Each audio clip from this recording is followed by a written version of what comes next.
Com o Jornal da Manhã, segunda edição, para falar agora a questão dos casos de Covid, o aumento, e o fim também da política de Covid zero. A Comissão de Saúde da China decidiu interromper a divulgação diária do número de casos da doença no país. E para conversarmos aí sobre esse tema e também os impactos econômicos para o mundo e políticos também dessa decisão, nós recebemos agora o professor de Relações Internacionais, João Estevão. Prazer tê-lo conosco, professor.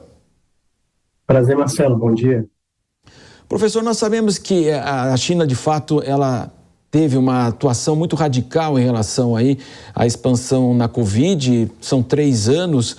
Numa população de 1 bilhão e 400 milhões de pessoas, há estimativas de que, por exemplo, se acontecesse a mesma incidência que foi verificada nos Estados Unidos e no Brasil, algumas análises apontavam até que 15 milhões de pessoas poderiam morrer.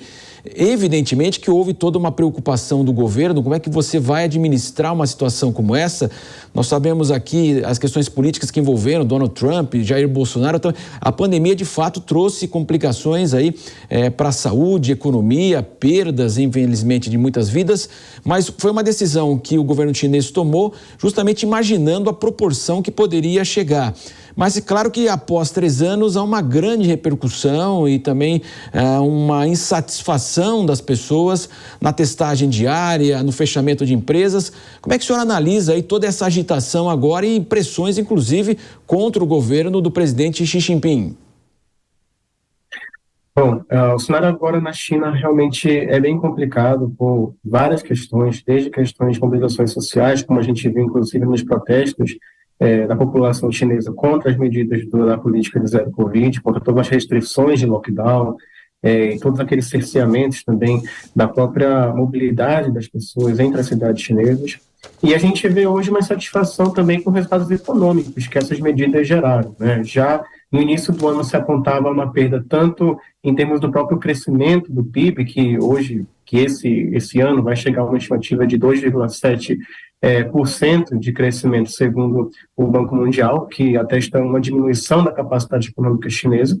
E também isso vai resultar em diversas outras insatisfações da população, até pelos resultados sociais que isso acaba acarretando, né? Esse resultado. Um exemplo disso é o aumento do desemprego, sobretudo pela população jovem na China, que a gente vê hoje chegando na marca dos 20%. Então, o que a gente pode esperar é talvez até uma possibilidade de aumento na mobilização das pessoas contra essas políticas. Sem dúvida, né, professor? Quando a gente fala assim de aspectos aí, o que envolve a China acaba envolvendo todo mundo e a pandemia trouxe toda essa clareza, né? Nós tivemos aí até hoje as montadoras de veículos, por exemplo, elas reclamam que ainda há falta de semicondutores e a partir do momento que a China ela radicalizou de fato aí todo esse controle, né? Então fábricas foram fechadas, a produção foi paralisada muitas vezes e ainda hoje. Então o que acontece lá tem um reflexo evidentemente mundial que nós conhecemos aí na pandemia, os grandes fabricantes na Ásia e em especial na China, né? Com certeza. E isso impacta não apenas nas economias que estão diretamente envolvidas, mas também aquelas que estão indiretamente envolvidas, né? É bom a gente lembrar que a inserção da China economicamente em todo o globo, ela tem sido feita em diversos setores, seja na área de investimentos diretos, a gente pode sentir isso, o impacto aqui na América Latina, seja na área comercial também, o caso do Brasil é um caso bem claro disso, a China tem se firmado como principal parceiro econômico, parceiro comercial chinês, e também no setor de empréstimos financeiros também. Isso tem afetado principalmente aquelas economias do entorno mais próximo da China, no leste asiático, também no sudeste asiático, que estão envolvidas também com empréstimos financeiros ligados à iniciativa da Nova Rota da Seda. Então, essa diminuição da capacidade econômica chinesa afeta diretamente essas economias, tanto no aspecto financeiro quanto também no aspecto de investimentos, né? Lembrando que a China não apenas ela é uma importante receptora de investimentos diretos, como também ela é uma exportadora de investimentos. Então, essas economias acabam sofrendo esse efeito de cascata do enfraquecimento da economia chinesa. Agora, professor, a gente sabe que há um controle muito rígido na China, né? Um partido único. e neste momento, inclusive, manifestações até pela deposição do presidente Xi Jinping, o mundo acaba estranhando esse tipo de atitude e até que ponto, né, essa política do bem-estar aí social, uma política muito garantida em razão do desenvolvimento chinês nos últimos 40 anos, uma transformação impressionante mesmo, até que ponto haverá impulso nesse tipo de manifestação contra o governo, contra o presidente? Olha, isso vai depender muito da capacidade do Estado chinês de, por um lado, conseguir reativar a economia. A gente já viu que houve uma tentativa por parte do governo lá em agosto, na promulgação de um pacote de benefícios econômicos, né, de incentivos econômicos da ordem de 203 bilhões, mas que não foi o suficiente.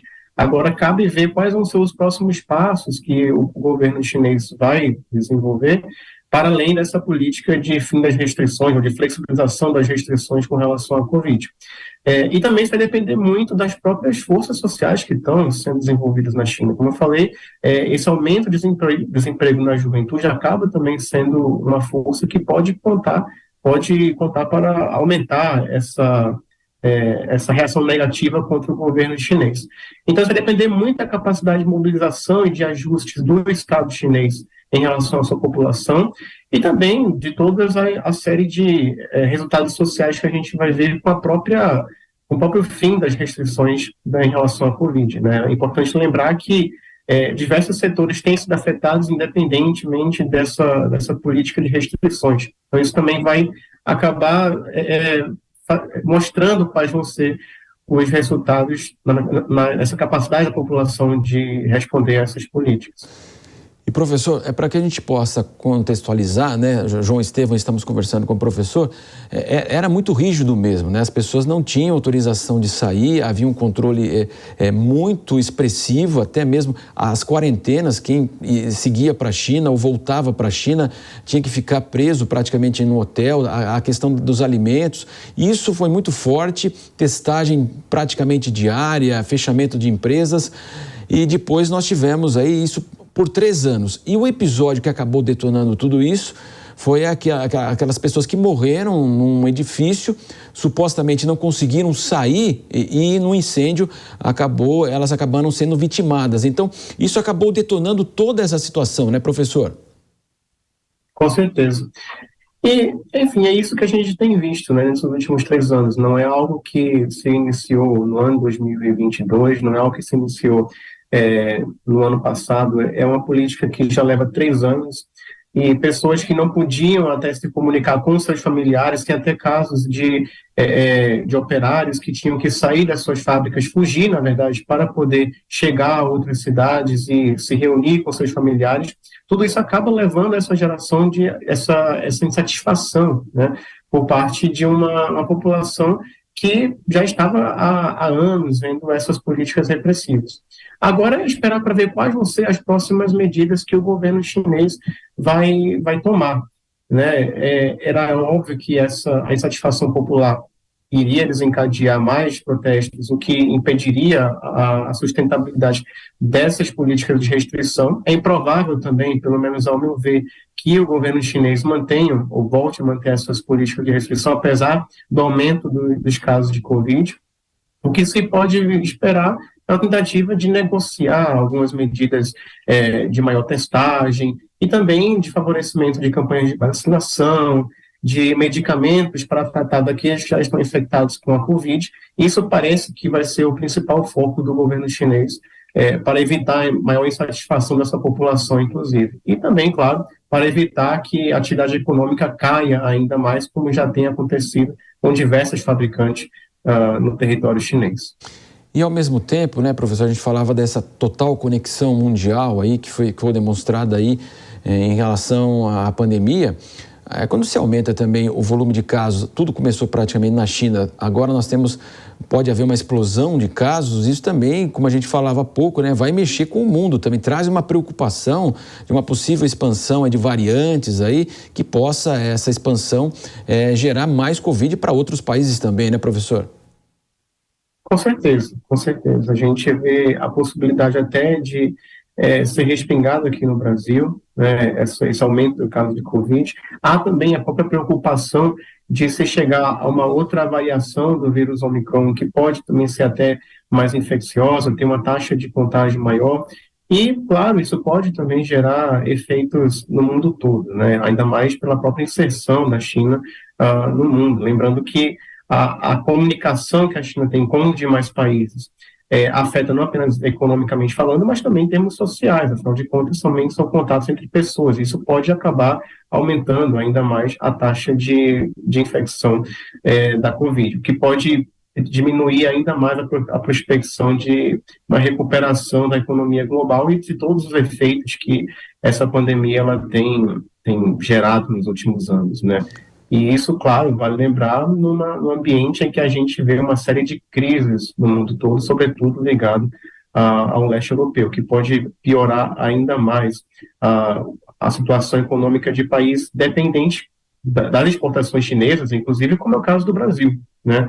A gente vê que existe uma relação direta entre as exportações brasileiras com a economia chinesa. Isso pode agravar ainda mais caso a Covid volte a se espalhar no mundo todo, que pode gerar efeitos de aumento de inflação, diminuição de investimentos, tudo aquilo que a gente já tem experimentado nos últimos 3 anos. Exatamente esse ponto que o senhor colocou para a gente nós fecharmos, professor, é a questão do agronegócio. Hoje a China cada vez mais ela compra a produção brasileira, né? A carne bovina, inclusive, crescendo muito também a exportação aqui do Brasil. Então, é isso que o senhor falava, quer dizer, pode haver, é claro que alimentação, a proteína, são itens que estarão na prioridade das compras, evidentemente, mas pode haver, com uma economia mais frágil aí chinesa, então um repique aqui, uma compra menor, uma reserva menor em relação da China, do agronegócio brasileiro? Com certeza.